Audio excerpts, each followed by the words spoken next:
तशी आपली सगळी गाणी आपली समजत असतोच आपण. तशी आपली सगळी गाणी आपली समजत असतोच आपण. एखाद्याचेच गाणे त्यातले आतली शिवण उसवत जाते. असले गाणे बऱ्याचदा रडता रडता ओठी येते.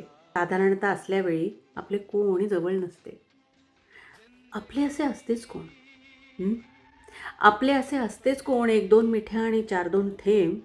असले गाणे असल्या वेळेला असलेच काही सांगत असते. रस्त्यावरून वाहणाऱ्यांच्या नजरा जेवढ्या ओळखी देतात, पुतळ्याच्या समोर किंवा काही जसे उभे असतात, तसेच बघणे बघत बघत गर्दी होते आरपार. तसेच बघणे बघत बघत गर्दी होते आरपार. एकलपणाच्या जाणीवेला आणखी थोडी चढते धार. तसे दुखते असतेच कोण? तसे दुखते असतेच कोण? सगळेच असतात आपले आपले. आपले आपले म्हटले तरी आपण कुठे असतो आपले? असली ओळ एरवी कधी हातून लिहिली जात नाही. आपण सुद्धा गर्दीमध्ये सहसा मारवागात नाही. वेळेचीच ही गोष्ट आहे. असल्या वेळी वाटते लिहावे.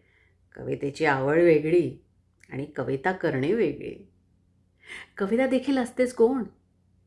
कविता देखील असतेच कोण? वाळूत मागे उरले पाय, असे कधी चाललो होतो, याच्याशिवाय उरतेच काय? तरीसुद्धा कधीतरी शिवण उसवत जाते खरी. तरीसुद्धा कधीतरी शिवण उसवत जाते खरी. एकदा शिवण चुकली म्हणजे आत काय आणि बाहेर काय? एवढेच होण्यासाठी तरी असले गाणे मनात गावे.